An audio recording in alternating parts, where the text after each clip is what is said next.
श्री गणेशाय नमः। ओम श्री सरस्वत्यै नमः। ओम श्री गुरुभ्यो नमः।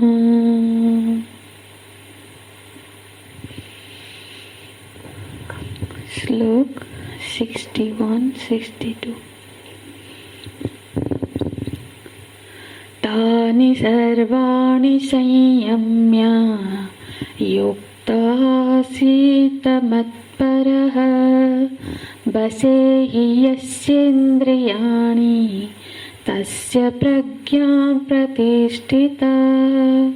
ध्यायतो विषयान् पुंसः संगस्तेषुपजायते। संगात् संजायते कामः कामात् क्रोधोऽभिजायते। कामात् क्रोधोऽभिजायते।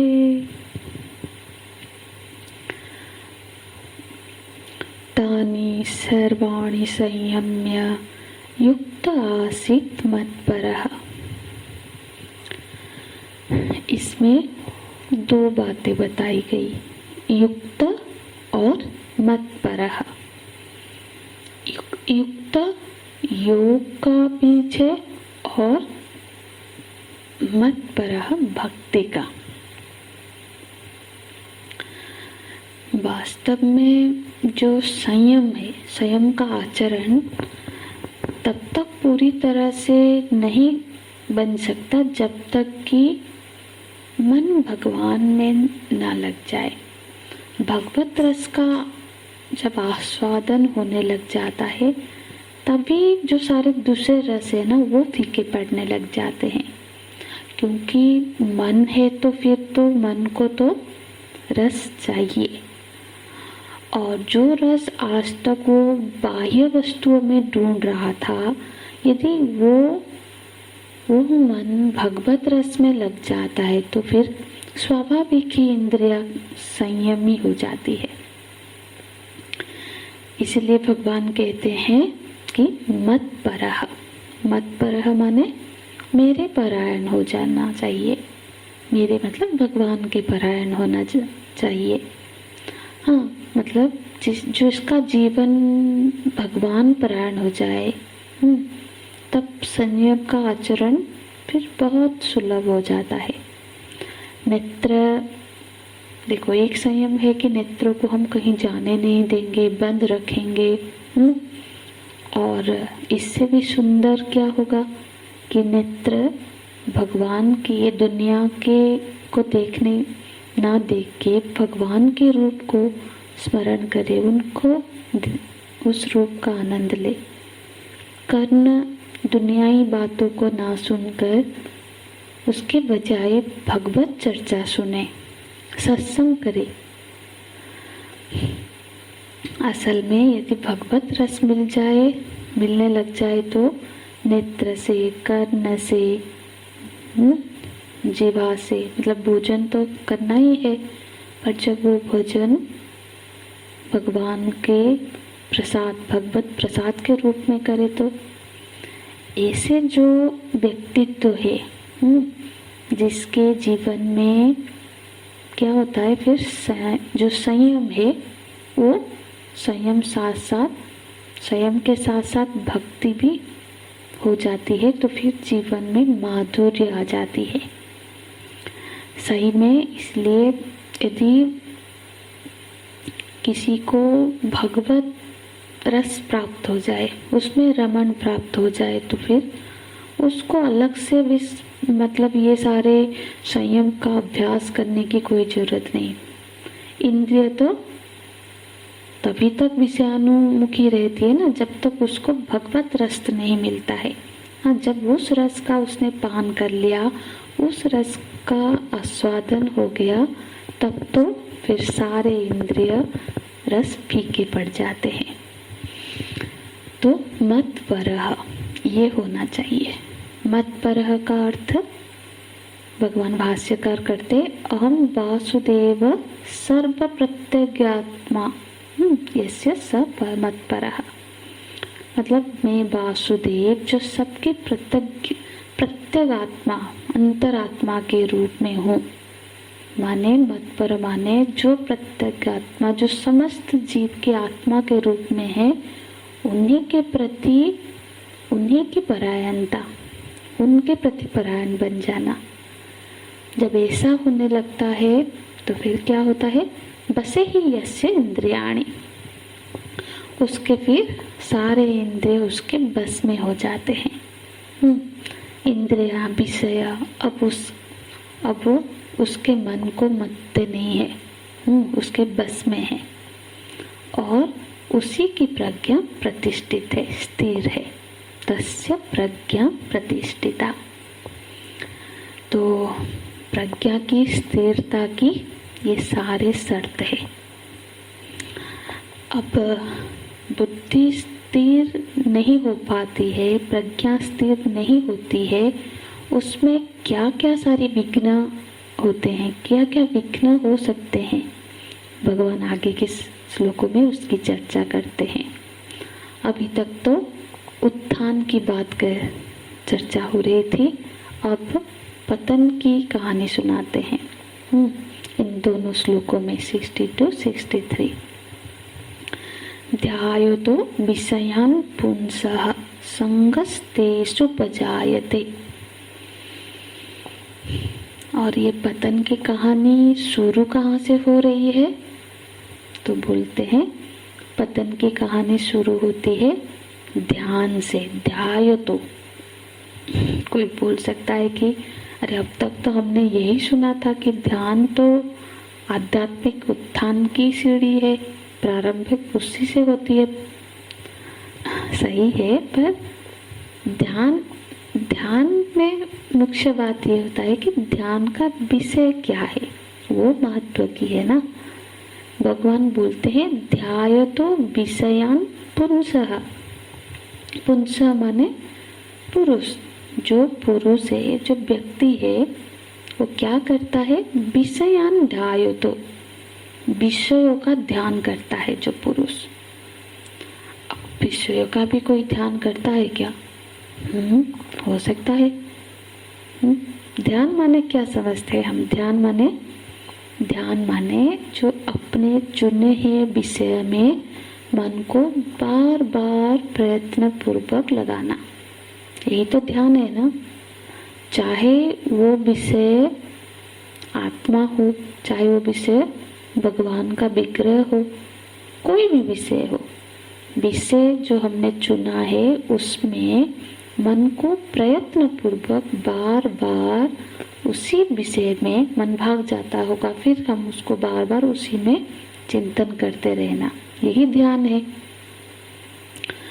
और ध्येय का जो अपना एक ये ध्यान की क्रिया है, और ध्येय विषय से क्या होता है, मन को लगाना। तो मन तो हटता है, पुनः से उस विषय में हम जो लगाने का जो प्रयत्न करते हैं, ये ध्यान की क्रिया कर रहे हैं। तो ध्यान तो एक नैसर्गिक स्थिति है। असल में ध्यान तो सबको आता है, ये तो नैसर्गिक है, जन्म से ही है। तो हम बोलते हैं ना, हम ध्यान अभ्यास कर रहे हैं, ध्यान सीखते हैं। ध्यान कोई सीखने की वस्तु नहीं है। ध्यान असल में जो सीखने की वस्तु है वो है ध्येय। किसका ध्यान करना है वो हमको सीखना है। ध्यान नाम की जो क्रिया, उसको सिखाया नहीं जाता है। हम सब के भीतर ये स्वाभाविक होता है। सिखाया जाता है ध्यान का विषय। जो गाइडेड मेडिटेशन होता है वहाँ पे यही सिखाया जाता है ना कि किसका ध्यान करें। तो मन को कहाँ लगाए, ये हम सीखते हैं। और मन का क्या है, मन की तो सहज वृत्ति है कि वो कहीं ना कहीं तो लगेगा ही। पर जब हम मेडिटेशन प्रैक्टिस करते हैं तो क्या करते हैं कि मन को उसके जो स्वाभाविक जिसके बारे में जहाँ वो लगा रहता है उससे खींच के उससे उसको उत्कृष्ट वस्तुओं में लगाते हैं ना। तो जबरदस्ती मन को उसका विषय को बदल देते हैं। तो मन पहले जिन जिन विषय में लगा रहता था, अब हम उसको अपने चुने हुए विषय में, जिस विषय में हम ध्यान करना चाहते हैं, जहाँ लगाना चाहते हैं मन को, अभ्यास पूर्वक वहाँ लगाते हैं। इसलिए भगवान क्या बोल रहे हैं, ध्यायतो विषयान पुंसः। जब वो व्यक्ति निरंतर विषयों का ही चिंतन करता है, कोई भी व्यक्ति, क्योंकि ये मन की एक सहज वृत्ति है कि वो हमेशा निम्नगामी हो जाए, अधोगामी हो। तो जो विषयानुमुखी मन है, माने किसी व्यक्ति का, किसी वस्तु का जो ध्यान मतलब चिंतन लगा रहता है भोग दृष्टि से, ये मुझे चाहिए, ये मिल जाए तो बहुत सुख मिलेगा, तो मन वहाँ लगा रहता है। तो निकृष्ट विषय मतलब निकृष्ट विषय कौन सा होता है, जो हमारे पहचान के हिसाब से अनुरूप नहीं है, ग्राह्य नहीं है। तो ऐसे जो अग्राह्य विषय में विषयों का जब हम चिंतन करते रहते हैं या फिर चिंतन करेंगे तो फिर उसका परिणाम क्या होता है, तो बोलते हैं तेषु संगस्तेषु उपजायते, तेषु संगात उपजायते। तेषु माने विषयेषु, संगात उपजायते, उन विषयों से संग हो जाता है। संग हो जाता है माने क्या, माने वो संग चलने लगता है। जैसे कि हम कहीं यात्रा कर रहे हैं, गाड़ी में है, ट्रेन में है, कुछ भी, तो कोई हम किसी के साथ बैठे, कोई हमें बहुत अच्छा लगा, हमने उसको बहुत समय से देखा, पर जब वो उसका स्टेशन आया वो उतर गया, शारीरिक ओर से तो वो उतर गया, पर वो हमारे मन में हमारे साथ साथ चलने लगा। तो हमारे साथ साथ वो जो विषय है वो सूक्ष्म रूप से रहता है। तो ऐसे कोई क्या होता है, जो संग, ऐसा संग हो जाता है जो हमारे भीतर फिर क्या करता है, उसको प्राप्त करने के लिए कामना जाग जाती है। संग हो जाना ये एक बात, एक स्तर की बात है, और उसके लिए कामना हो जाना ये दूसरे स्तर की बात है। संग हो जाना और कामना हो जाना ये अलग अलग सोपाने हैं। पहले तो किसी वस्तु के चिंतन हुआ, संग हुआ, ध्यान हुआ, फिर संग हुआ। तो किसी वस्तु को हमने देखा, किसी व्यक्ति को देखा, या फिर किसी पोजीशन के प्रति, किसी के प्रति कोई एक सोपान है कि हमने, माने पहली सोपान में क्या है, यदि हम उस चीज का जो हमको अच्छा लगा, किसी वस्तु को हमने देखा, किसी व्यक्ति को देखा जो हमको अच्छा लगा, हमारे संस्कारों के मुताबिक वो अच्छा लगा तभी तो संग हुआ, उसका चिंतन हुआ। यदि इसी सोपान में भी हम अपने आप को संभाल ले तो ये आसानी से हम उससे निकल सकते हैं। ये सोच लेते नहीं, ये मेरे लिए उचित नहीं है, चाहे वो वस्तु है ये मेरे को नहीं लेना चाहिए, या फिर इसकी कोई आवश्यकता नहीं है। यदि हम विवेक करके अपने को उससे निकाल लिए तो ये पहली सोपान है, तो उससे कोई ज़्यादा फर्क नहीं पड़ता है। पर जब हम उस चीज़ का बार बार स्मरण करते हैं, उस व्यक्ति का स्मरण करते हैं, तो फिर क्या होने लगता है कि उस चीज़ को, उस व्यक्ति को पाने के लिए हमारे मन में इच्छा जाग जाती है। तो अब दूसरा सोपान हो गया काम, माने जिसका संग हुआ उसको पाने की इच्छा जाग गई। अब जो चीज अब अच्छी लगी है वो मुझे चाहिए, चाहिए तो फिर चाहिए मतलब हम क्या करेंगे, प्रयत्न करेंगे। तो अब तक जो सिर्फ मन के, चित्त के स्तर पर था, अब वो कार्य में परिणत हो गया। उसके लिए हम प्रयत्न करने लगे। मतलब चित्त में एक बार चाहत पैदा हो जाती है तो फिर तो थोड़ा सा जब चाहत के स्तर पे आ जाते हैं तो फिर इस स्तर में संभालना थोड़ा और मुश्किल हो जाता है। क्योंकि अब इच्छा तो बहुत प्रगाढ़ होती है, वो हमको खींचती है। तो अब वो वस्तु, वो व्यक्ति, वो पोजीशन हमको मिल जाए, इसके लिए हम प्रयत्न शुरू कर लेते हैं। और अब क्या हो सकता है कि अब उस प्रयत्न करने में यदि कोई बाधक बनता है, चाहे वो कोई बाधक कोई भी बन सकता है, कोई शत्रु भी बन सकता है, कोई अपना भी बोल सकता है कि ये चीज़ सही नहीं है तुम उसमें, तो फिर जब कोई उसमें बाधा उपजाता है, बाधा उत्पन्न करता है, तो फिर हमको उसके प्रति क्रोध पैदा होता है। का संगात संजायते कामः, कामात् क्रोधो भी जायते।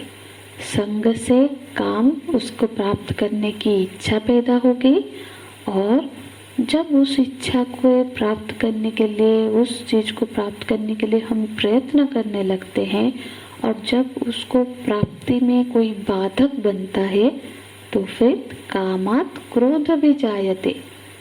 जब उस काम को, मतलब उस कामना, कामना किसी भी वस्तु का, व्यक्ति का, किसी भी चीज का हो, तो उसको प्राप्ति में जब कोई प्रतिहत करता है, कोई उसको प्रति, फिर हमको क्रोध आने लग जाता है।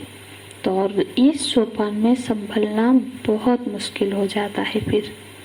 तो ध्यान चिंतन के स्तर पर अपने को संभालना सहज है, संग के स्तर पर भी संभालना सहज है, लेकिन खतरा तब बढ़ जाता है जब वो चाहत में पैदा हो जाती है। चाहत बन जाने से फिर उससे चाहत के स्तर पर भी फिर भी धीरे धीरे चाहत, जब सत्संग होता है, किसी बड़े ने गाइडेंस किया, तो फिर क्या होता है ना, धीरे धीरे वो चाहत भी शिथिल हो सकती है।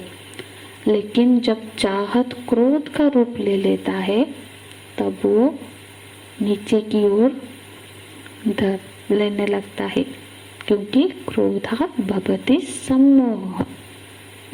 अगला सुख जो कि कल की कक्षा में देखेंगे। हरि ओम तत्सत। ओम पूर्णमदः पूर्णमिदं पूर्णात् पूर्णमुदच्यते पूर्णस्य पूर्णमादाय पूर्णमेवावशिष्यते। ओम शांति शांति शांति। हरि ओम। श्री गुरुभ्यो नमः। हरि ओम।